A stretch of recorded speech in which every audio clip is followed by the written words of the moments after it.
Hi, and welcome to Second Level Impact. I'm Candace Cieslo. This is my co-host, Patti Catter. And we today are going to be talking about a little more serious topic. We're going to be talking about death and grieving. On the last episode, we discussed a little bit about the holidays and holiday traditions. And when we've lost a loved one, it can really change the dynamics of the holiday season. So we thought we would touch on this a little bit and decide how we approach this, talk about how we approach it, if there's fear, there's calmness, and different ways that we all experience this. Patti, have you found that and at some point in your life, there was an event, you lost a loved one and it really impacted you over the holidays in an unexpected way? Yeah, so I really haven't talked too much about this before, even to you. So when I was quite younger, I lost a really good friend when I was 15 years old. His name's Scott. So those of you who've known me for a long time, you know about Scott. So he was a really good friend. Around the same time that I lost Scott, my grandfather on my mom's side passed away. So my mom's dad passed away. And both of them had a pretty strong meaning to me. We went to school together, Scott and I did. And then, of course, my grandfather and I, we were really close. He was the grandfather who was a police officer. So you might have heard me talking about him before. But Scott actually passed away. It was in February. But right before Scott passed away, there was a young girl at my church who passed away right before Christmas.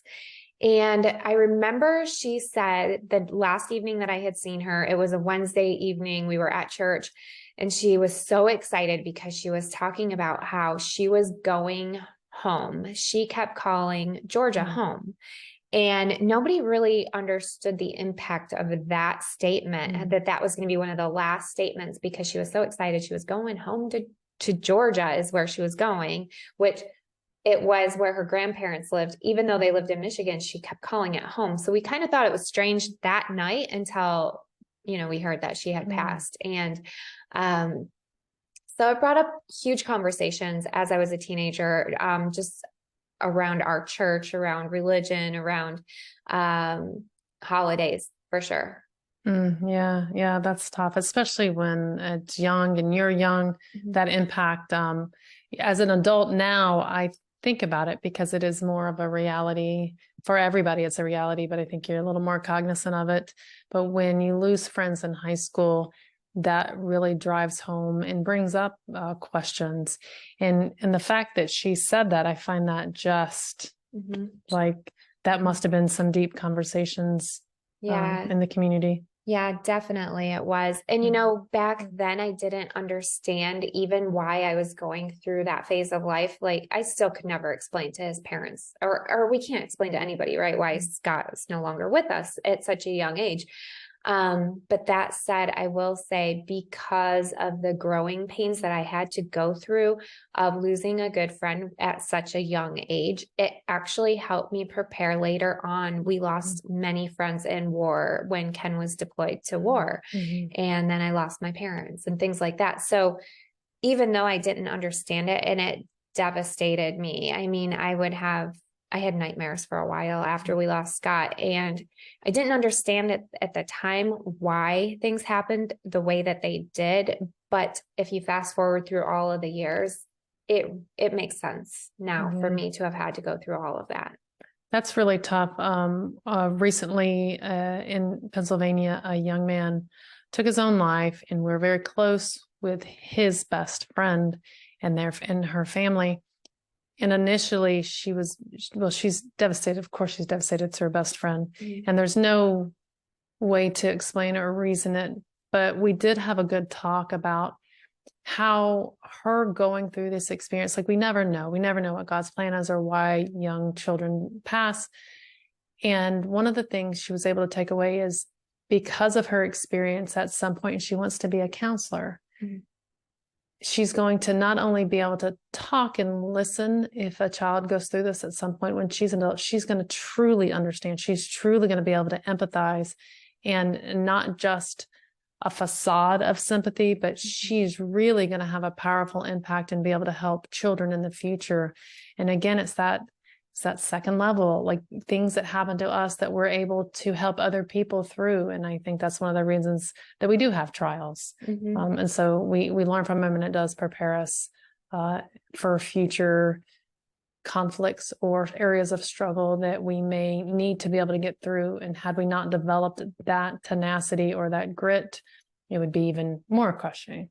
Oh, yeah, definitely. And, it's kind of funny the way that you phrased it is perfect because as a 15-year-old kid, you can't process this very easily.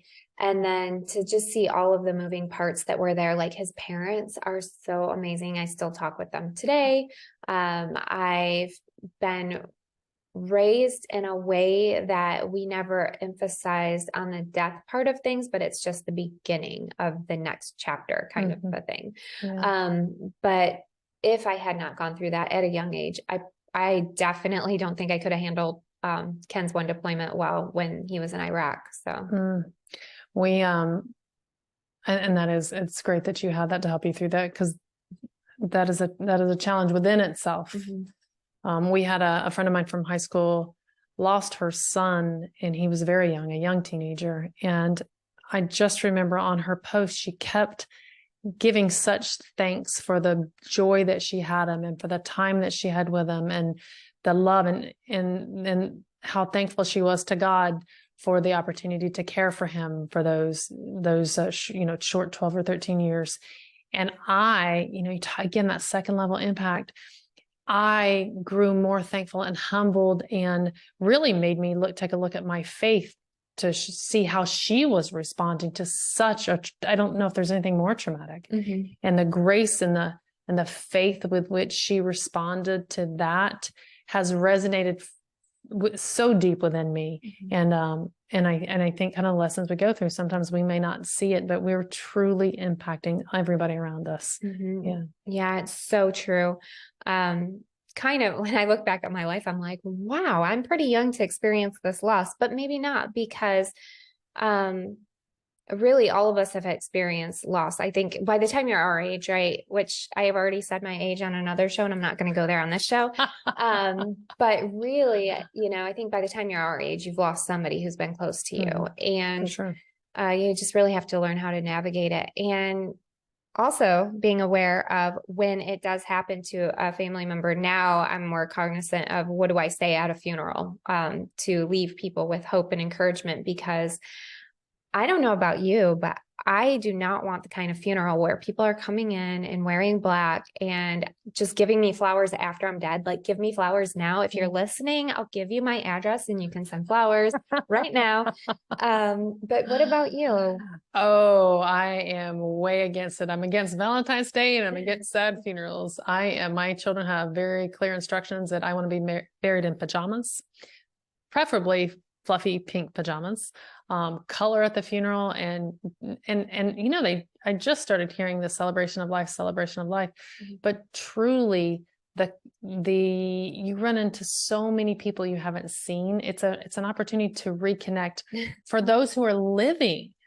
Like, how true is that? Like, I want my funeral, to be like fun, reconnect, get people's, Facebook and Instagram, like connect and just be thankful, and just a reminder that, hey, yeah. And definitely the pajamas. I definitely want to be in pajamas. That really made me laugh, because I don't know how many family funerals I would go to. And every time we would have this funeral, like a couple of my aunts and uncles, they would always say something about, oh, so sad to see you under these situations. And I'm trying not to laugh right now. It wasn't funny back then, but it's hilarious to me now. Like, so sorry to see you under these situations. It's so bad. Here we're at a funeral again, and we're getting together, and it was like, we get together at a funeral. That's about it. Funerals and weddings. Yeah. So, that's interesting. Yeah. Use it as an opportunity. It's out there. I don't want anyone to deviate. And for the love of God, no black clothes, just bright colors. Yeah. And it's a little bit of levity that we're putting into it, because for me, my approach is truly calm, and it's faith driven. So I'm not afraid. And I have been in a couple of situations, once in Iraq, that was pretty intense, that you're just like, not sure. So I do know how I'll react. I've had about with invasive melanoma. And that the second you hear cancer, you're like, oh, okay, well, this just got real. And I know how I feel, and it is true, and I am very strong in thinking I'll be very calm when it happens, and I want other people around me. But for some, a very dear family member of mine does not share the same faith, and she is so afraid of death. It is almost consuming her at this point, and it breaks my heart that, but it's understandable. I mean, if you don't have faith, then this is it. Then your time is literally ticking. Whereas I look at it as, oh, what's next? And it's so funny because I hear your story, and I think our listeners are going to notice a pattern. I'm noticing a pattern as I'm processing all of this. You're like, oh, it's going to be peaceful and calm, and I'm going to be laying there, and I'm going to have pink pajamas. And I'm like, I'm going to go parasailing, and I'm going to crash down, and I'm going to leave that impact. And there's going to be balloons and dancing and disco balls at my funeral. There is. I think there's something that says fun size. Like you are a package and ball of energy and fun. And I'm a little more reserved. But pink pajamas, come on, give me a little credit. That's a little fun. It's a little crazy. Yeah. A little outside the box. Yeah. So I'm going to get cremated. I already decided. And I don't want people even like walking by that casket. So I was thinking, how many times have I seen somebody in a casket? And I can talk about this because they're not here to put me down right now. But I'm like, where is this going? It's going somewhere.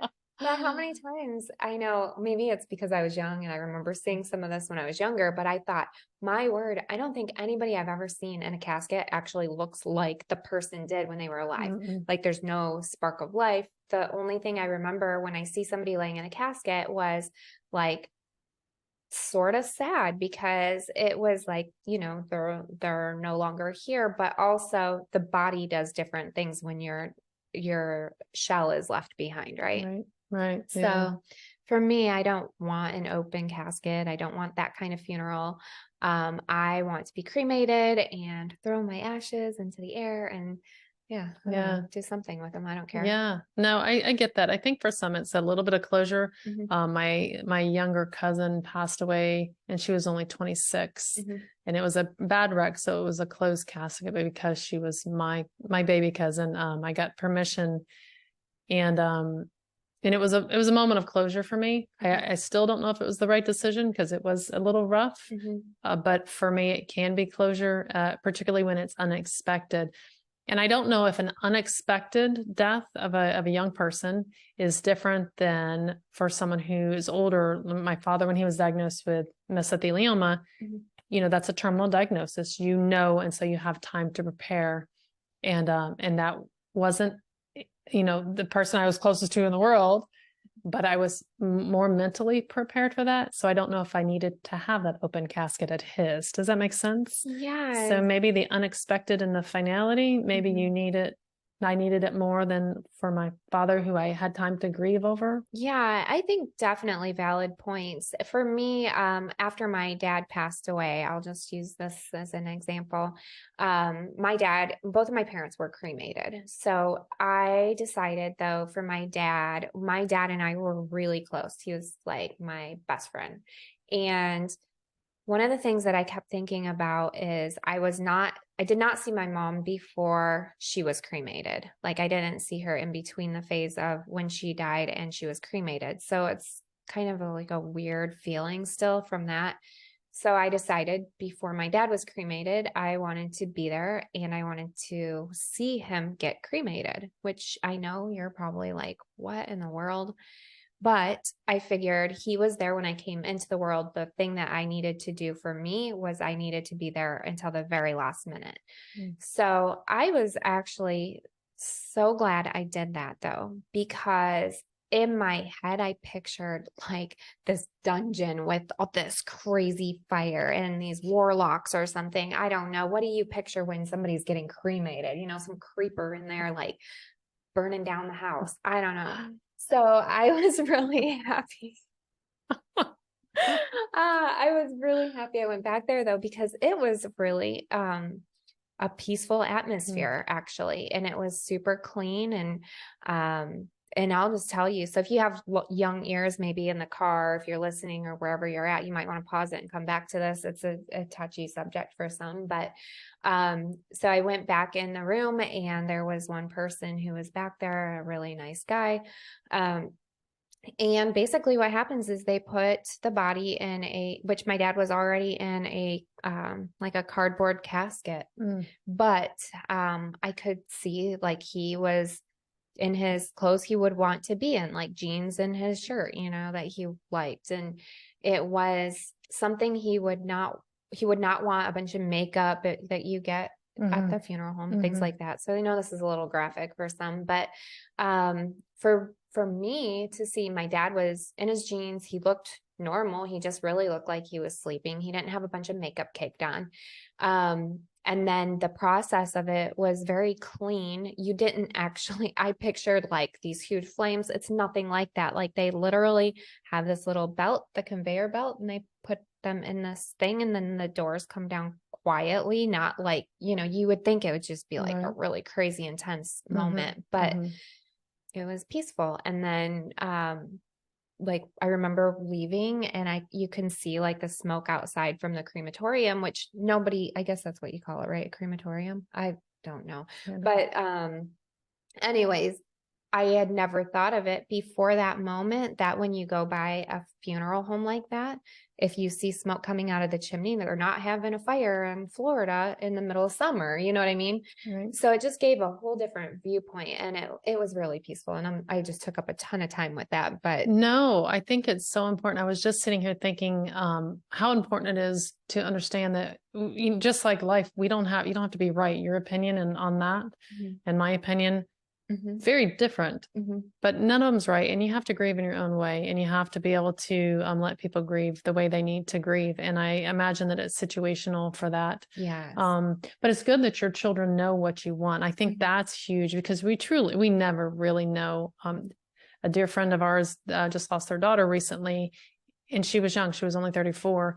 You just never know. And so to have these are hard conversations to make sure you have a will or a trust so that your estate doesn't go through probate. And even if it's, not an estate per se, or, but if your assets are not written down legally, then the state can get involved and you can lose whatever a little bit. I want my children to get all of it. I don't want it to go to, I figured I paid enough taxes. I don't want to pay taxes in death too.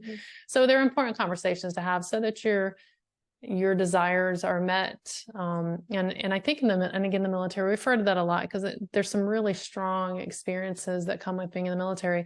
You're forced, you have to write a will when you go off to combat. You have to have a will in place.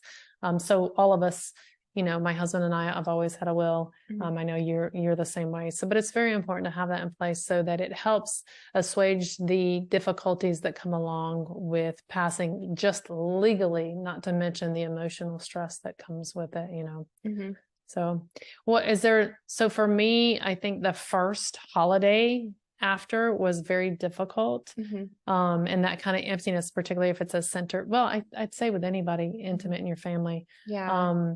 So what are ways that you found that help with that? Have you found ways that are good therapeutic ways to get through this? Yeah, I think the first year I lost my parents, it was so hard in the fact that I almost feel like I was probably in shock because my dad passed in November, so it was right before Thanksgiving.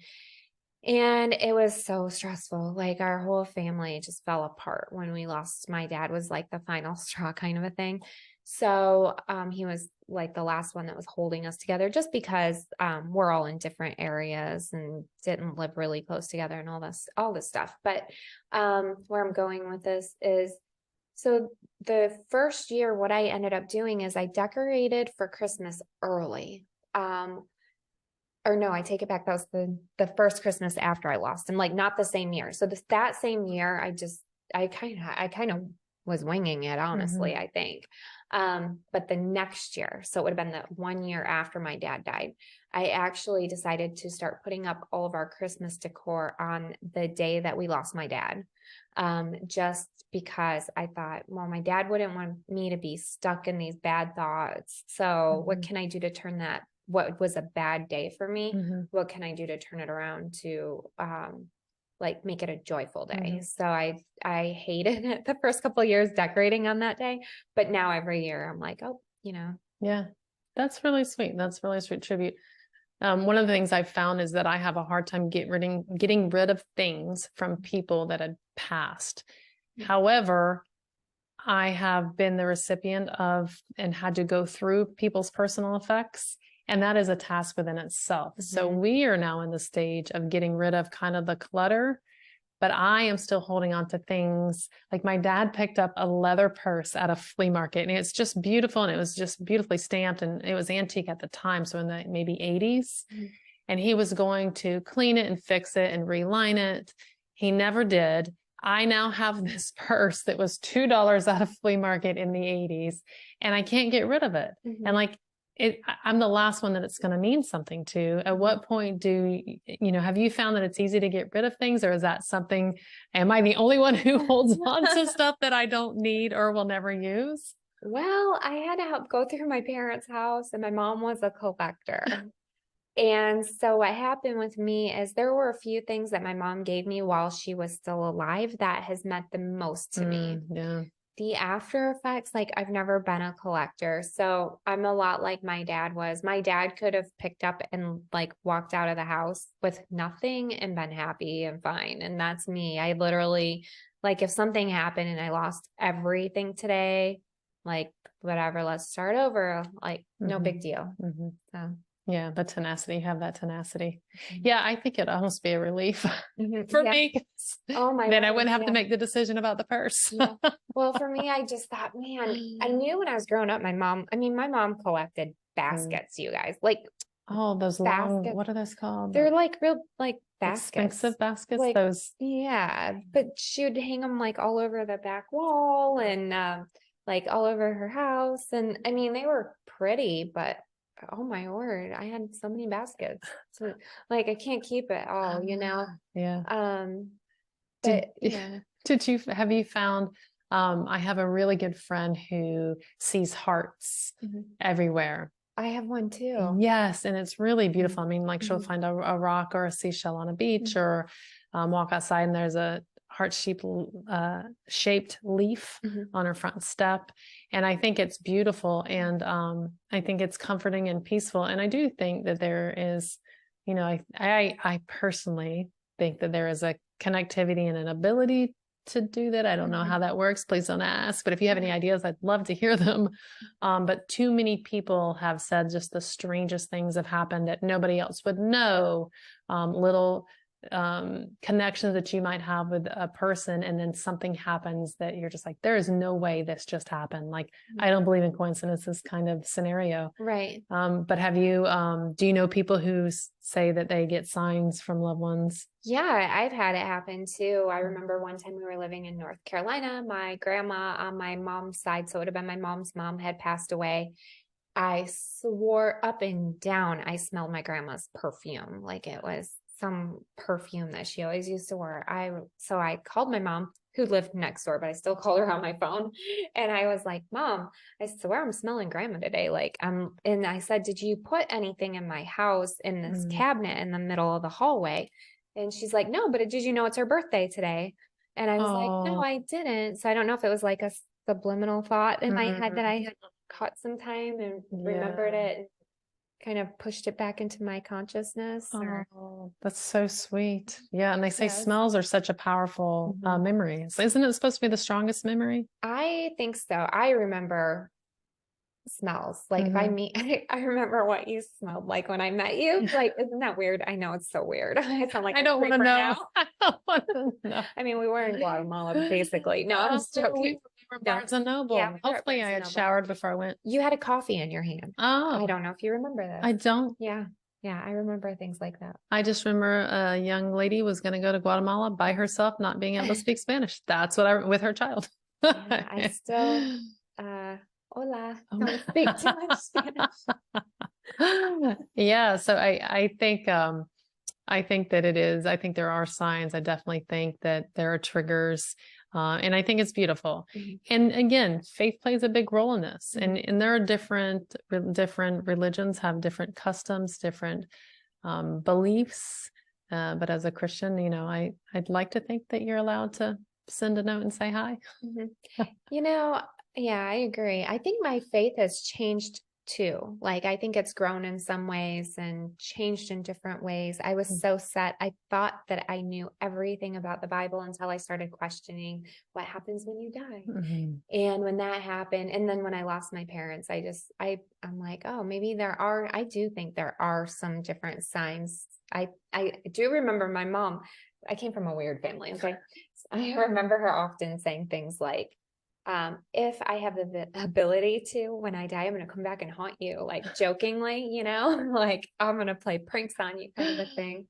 So there's that, but Oh my goodness. Oh my goodness. So I had a friend in high school. Her name was Renee Conley. And I wasn't with her. I'd graduated from high school and moved on outside of DC. But I heard that she had passed away in a car accident.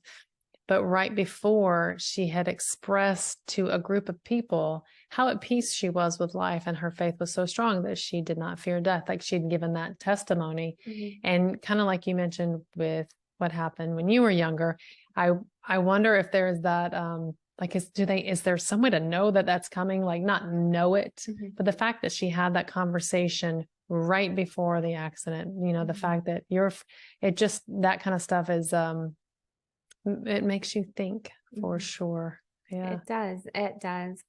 What about you? Have you ever thought about, did you think you would be alive still when, now? Did you think you'd live to be into your 40s when you were younger? I wish I was still in my 40s, I keep saying 40s. It's okay. I'm still in my 20s. I remember thinking 50 was one step on a banana peel from death. Like, I thought it was the oldest thing in the world. My pastor would just say, Lordy, Lordy, daddy's 40. And I'm like, there's got to be some saying for 50, like nifty, nifty, mama's 50. I don't know. She's still alive. No, I did not think I would make this age. I didn't think I would have children. I really didn't. And I don't know if anyone grasped it. And I do know people who truly don't accept death, Mhm. who are fighting it and like, I'm not going to die, and they're serious as much as they can be, Mhm. but they are afraid of it. But I think that's the difference, is I'm not afraid of it. Yeah, I'm not either. I will fight like heck to keep looking as young as I can as I get older. Mhm. That's the only thing I'm fighting. The thing, I think that it's important to take care of yourself. I have a family member who did not take care of herself, and the complications, Oh. kind of the secondary and tertiary impacts of it, have really been challenging, on our family. And I don't want to do anything. If something happens to me, I hope it is something that was completely out of my control. Mhm. Like, I don't want it to be something I did because I didn't take care of myself. I wasn't watching what I was eating. And of course it's hard. Yeah. I do not like, diet lettuce and kale every day Yeah. with some lemon. No, but, making healthy choices and clean choices, that is not just for me. And what really turned me around is I'm making these choices for my children and their children, because I want to stay as healthy as I can, as long as I can, so that I don't have to put that on them because of my lack or my negligence, my lack of effort. Yeah. Right. Yeah. I don't know about you, but I've had a couple mornings I'll wake up and you're laying in bed and you're just like, trying to wake up and you're trying to peel your eyes open, and I'll be like, man, God, I'm still here. Like, what do you want now? What am I doing today? So you did not think you would make it to this Right. point. Yeah. No, I mean, I've heard of people like dying in their sleep, but it's funny too, because when we were kids, I don't know about you all listening and watching, but I remember my dad saying stuff all the time, like, oh, I'm so old. I don't know. I'm not going to live to be that old. I'm still here, so maybe it was just me kind of picking up on his vibes that he was throwing off when I was younger, but Right. really think about it. And I can't remember what the statistics are, but somebody said, if you live to be 50, you're halfway through your age. And I'm like, no, that's only if you live to be 100 years old. How many Right. people actually live to be 100? Not that many. Mhm. Yeah. So, I mean, I could be 3/4 of the way done. I could be 90% done with my life. Would you want to know? If you had the Um, choice right now, would you want to know? no. I appreciate surprise, but I am not a patient person overly. And I get the reason we don't know the date and time, but that would be so cool to me. And most people are like, I wouldn't want to know. But I Yeah. think I would. Yeah. See, I don't, but that said, probably about 2 years ago, I thought I wanted to because I didn't have anything ready. I was not prepared. So probably about the last year, I ended up getting a trust attorney. They put together a trust for Ken and I. We put together all of the paperwork needed in case anything happened to me, if anything happened to him. The reason that I was always like scared if something happened to me was not because I was scared for myself, but like, this is selfish. What's everybody going to do without me? That is I mean, particularly when your children are younger and you have a particular dynamics in the home, that is actually something very important to think about. Yeah. I mean, you think about it. I still think about it. Those of you listening might not know this, but I've taken care of all of Ken's medical paperwork since 2007 when he came home from war wounded. Literally, there have been times where I wouldn't go to an appointment with him and the medications would get mixed up or whatnot because I wasn't there. So that was always weighing on my heart. But now that I actually have a plan, if something happened, like I'm here for the ride and I'm having fun. And when I go and don't cry and party on.